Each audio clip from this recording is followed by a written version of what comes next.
नमस्कार दोस्तों, स्वागत है हमारे इस YouTube चैनल में। तो मेरे प्यारे मित्रों, आज हम बात करेंगे कन्या राशिफल के बारे में। तो मेरे प्यारे मित्रों, यदि हमारे इस YouTube चैनल पर नए हैं तो वीडियो को लाइक और चैनल को सब्सक्राइब कर लीजिएगा। तो मेरे प्यारे मित्रों, वीडियो शुरू करते हैं। कन्या राशि वालों, 26 या 27 अगस्त कृष्ण जन्माष्टमी कब मनाना शुभ ज्योतिषचार्य से जाने। गृहस्थ वैष्णव जिन किसी तिथि पर करेंगे कन्हा जन्म। तो मेरे प्यारे मित्रों, आपको हम बता दें कि श्री कृष्ण जन्म के समय कुछ लोग अष्टमी तिथि होने को महत्व देते हैं, तो कुछ सूर्य की अष्टमी तिथि में उदय होने को महत्व देते हैं। आइए जानते हैं जन्माष्टमी का पर्व कब मनाना रहेगा अति उत्तम। तो मेरे प्यारे मित्रों, आपको हम बता दें कि भगवान श्री कृष्ण के जन्मोत्सव का पर्व जन्माष्टमी गृहस्थ लोग अपने घरों में 26 अगस्त को मनाएंगे, जबकि वैष्णव संप्रदाय के लोग उदय तिथि के अनुसार 27 अगस्त को नटवर नागर का जन्मदिन मनाएंगे। पंडित शुभम पांडेय ने बताया कि गृहस्थ लोग श्री कृष्ण जन्म के समय की झांकी सजाते हैं। ऐसे में श्री कृष्ण जन्म के समय अष्टमी तिथि होने के महत्व देते हैं, जबकि वैष्णव जन सूर्य की अष्टमी तिथि में उदय होने को महत्व देते हैं। तो मेरे प्यारे मित्रों, आपको हम बता दें कि इस वर्ष 26 अगस्त दिन सोमवार की सुबह 8:20 में अष्टमी तिथि लग जाएगी एवं रोहिणी नक्षत्र में रात 9:10 से प्रारंभ हो जाएगा। इस प्रकार आधार रात्रि में अष्टमी तिथि रोहिणी नक्षत्र एवं साथ ही सोमवार का दिन मिल जाने से श्री कृष्ण जन्माष्टमी का योग का उत्तम अवसर प्राप्त श्री कृष्ण जन्माष्टमी इसी दिन माना लिया जाना पूर्ण फलकारी होगा। अष्टमी एवं रोहिणी नक्षत्र का संयोग 27 अगस्त मंगलवार को प्राप्त हो रहा है, अतः कुछ विशिष्ट वैष्णव जन 27 अगस्त मंगलवार को श्री कृष्ण जन्माष्टमी मनाएंगे। तो मेरे प्यारे मित्रों, आपको हम बता दें कि जन्माष्टमी का पर्व भगवान श्री कृष्ण के जन्म के उपलक्ष्य में पूरे देश में बड़े धूमधाम से मनाया जाता है। जन्माष्टमी के दिन घरों में झांकियाँ सजाई जाती हैं, भजन कीर्तन किए जाते हैं।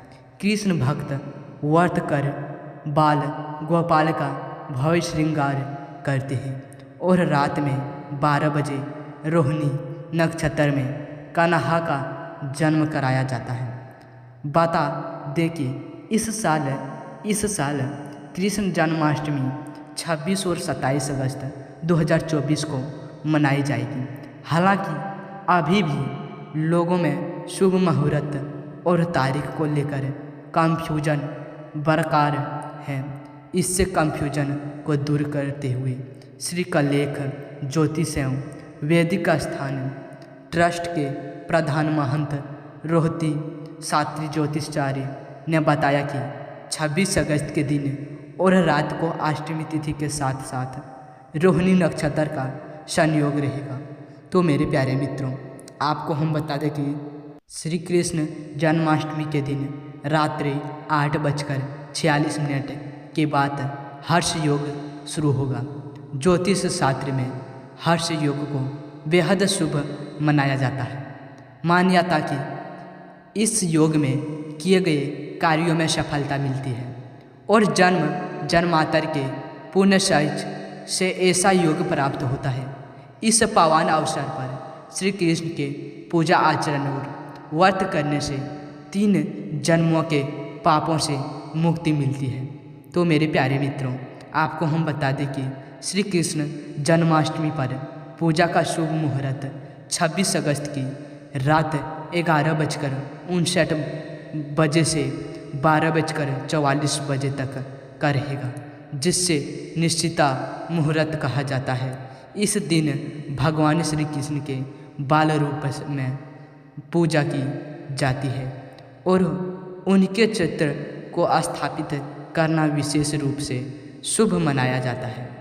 पूजा के दौरान श्री गणेश जी देविक वासुदेव, बलदेव, नद, यादोश और लक्ष्मी माता का नाम लेना ना भूलें। बाल गोपाल को झूला झूलाने और मंदिरों में रासलीला का आयोजन करने की परंपरा भी इस दिन निभाई जाती है। तो मेरे प्यारे मित्रों, आपको हम बता दें कि मथुरा साहित्य कई स्थानों पर जन्माष्टमी की भव्य झांकी सजाई जाती है, जिन्हें देखने के लिए देश विदेश से लोग आते हैं। इस दिन सभी मंदिर रात 12 बजे तक खुले रहते हैं और ठीक मध्य रात्रि में भगवान श्री कृष्ण का जन्मोत्सव मनाया जाता है। इससे बाद भक्त चरणामृत लेकर अपना व्रत खोलते हैं। तो मेरे प्यारे मित्रों, आपको हम बता दें कि व्रत का विशेष महत्व, जन्माष्टमी के दिन व्रत रखने का विशेष महत्व है। इस साल व्रत शुरू करने का समय अत्यंत शुभ माना जा रहा है, क्योंकि सप्ताहिम वृद्धा और नवमी वृद्धा का योग नहीं बन रहा है। इसलिए समर्थ और वैष्णव दोनों के लिए 26 अगस्त का दिन ही व्रत रखने के लिए उत्तम है। तो मेरे प्यारे मित्रों, आपको हम बता दें श्री कृष्ण जन्माष्टमी 26 अगस्त को सोमवार के दिन मनाया जाएगा। वैदिक पंचांग के आधार पर इस साल 2024 में 26 अगस्त को 3:39 पर भाद्रपद कृष्ण पक्ष की अष्टमी तिथि शुरू हो जाएगी और यह तिथि 27 अगस्त को 2:19 पर समाप्त होगी। भगवान श्री कृष्ण का जन्म रात्रि 12 बजे हुआ था, इसलिए कृष्ण जन्माष्टमी का त्यौहार 26 अगस्त दिन सोमवार को है। तो मेरे प्यारे मित्रों, आपको हम बता दें कि कृष्ण जन्माष्टमी क्यों मनाई जाती है। भाद्रपद मास के कृष्ण पक्ष की अष्टमी तिथि के दिन रोहिणी नक्षत्र में रात्रि 12 बजे भगवान श्री कृष्ण के 8वें अवतार कृष्ण जी का जन्म हुआ था। इसलिए कृष्ण जन्माष्टमी को भगवान कृष्ण जन्म उत्सव के तैयारी पर पूरे प्रभात वर्ष में बड़े ही उत्साह के साथ मनाया जाता है। कृष्ण जन्माष्टमी को कृष्ण जन्माष्टमी, रोमांकृत कृष्णाष्टमी, जन्माष्टमी या गोकुलाष्टमी के नाम से भी जाना जाता है। तो मेरे प्यारे मित्रों, आपको हम बता दें कि जन्माष्टमी पूजन मुहूर्त कब है।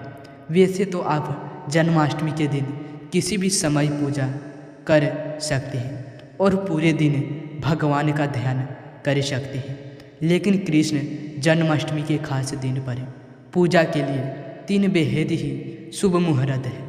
सुबह की पूजा के लिए उत्तम समय सुबह 5:56 से 7:37 तक है। इस दौरान अमृत चौगड़िया रहने वाला है। शाम की पूजा सुबह समय 3:36 और 6:39 तक रहेगा। वही रात की पूजा के लिए 12:01 से 12:45 तक सबसे उत्तम समय रहेगा। इस दौरान निश्चित काल का मुहूर्त रहेगा, जो कि बेहद शुभ मनाया जाता है। तो मेरे प्यारे मित्रों, आपको हम बता दें कि कृष्ण जन्माष्टमी के दिन चांदी या पीतल के बछड़े वाली कामधेनु गाय की मूर्ति को खरीदना भी शुभ माना जाता है। ऐसा करने से करियर और कारोबार में तरक्की होता है। कृष्ण जी के बांसुरी और मोर पंख से बेहद लगाव होता है, इसलिए जन्माष्टमी के दिन बांसुरी और मोर पंख खरीदना कर घर के मंदिर रखना अच्छा। ऐसा करने से घर से कलह दूर होता है। इसके अलावा कृष्ण जन्माष्टमी के मौके पर आप घर पर लड्डू गोपाल को लाना, यह उनकी कोई तस्वीर घर लाना सब अच्छा होता है। ऐसे करने से घर में खुशखबरी का आगमन होता है। साथ ही आप जन्माष्टमी के दिन चंदन, शहद और गाय का घी भी खरीद कर सकते हैं, जो कृष्ण को बेहद पसंदीदा होता है। तो मेरे प्यारे मित्रों, आपको हम बता दें कि जन्माष्टमी पर कृष्ण को क्यों भोग लगाना चाहिए। भगवान श्री कृष्ण को माखन बहुत पसंद है। ऐसे में कृष्ण जन्माष्टमी यानी कृष्ण जन्मोत्सव पर माखन, मिश्री, पंजरी और चरणामृति का भोग लगाया जाता है। इसके अलावा कन्हैया जी को धनिया, पंजरी भी बहुत प्रिय होती है। इसलिए कृष्ण जन्माष्टमी के खास दिन पर इसे ज़रूर मनाया जाता है और कृष्ण जी को भी लोग जाता है। जन्माष्टमी के दिन धनिया, पंजीर का प्रसाद काफ़ी अहम माना जाता है। तो मेरे प्यारे मित्रों, आपको हम बता दें कि श्री कृष्ण का असली नाम क्या है। वासुदेव का पुत्र होने के कारण उनको वासुदेव कहा जाता है, लेकिन इसके अलावा भी श्री कृष्ण को कई नामों से बुलाया जाता है, जिससे में मोहन, गोविंद, माधव और गोपाल प्रमुख है। तो मेरे प्यारे मित्रों, जन्माष्टमी के दिन कौन से रंग का कपड़ा पहनना चाहिए। श्री कृष्ण को पीला, गुलाबी, लाल और मोरपंखी रंग बेहद प्रिय है। इसलिए महिलाओं पीले या सुनहरे रंग की साड़ी पूजा में पहन सकती है। इसके अलावा पुरुष भी पीले, सफ़ेद या नीले रंग के कपड़े जैसे कुर्ता पजामा या धोती कुर्ता पहन सकते हैं। इस रंग से श्री कृष्ण बेहद प्रसन्न होता है। तो मेरे प्यारे मित्रों, जन्माष्टमी कैसे मनाया जाता है। कृष्ण जन्माष्टमी के दिन आधी रात तक उपहार रखते हैं और घर को, मंदिर को सजाते हैं और इस दिन कृष्ण के बाल स्वरूप लड्डू गोपाल को नहलाकर और सजा कर पलाने पर रखकर लड्डू गोपाल को झूला झुलाया जाता है। इसके बाद आधी रात को भगवान कृष्ण के जन्म के समय आरती करने के बाद प्रसाद से व्रत खोला जाता है। तो मेरे प्यारे मित्रों, आपको हम बता दें कि जन्माष्टमी में खीरे क्यों काटते हैं। खीरा नाम भी छेदन के नीचे गाम्रशाही का प्रतीक माना जाता है। श्री कृष्ण का जन्म आधी रात को जेल में हुआ था और इसलिए जन्माष्टमी के दिन खीरा सब्जी का उपयोग उनके जन्म के प्रतीक के रूप में किया जाता है। लड्डू गोपाल की मूर्ति को पूरे दिन खीरे के अंदर या खीरे के पास रखा जाता है और आधी रात को खीरे को चांदी के सिक्के में काट कर लड्डू गोपाल को बाहर निकाला जाता है। तो मेरे प्यारे मित्रों, इतना में ही वीडियो समाप्त करते हैं। फिर से अगले वीडियो में मिलेंगे। धन्यवाद।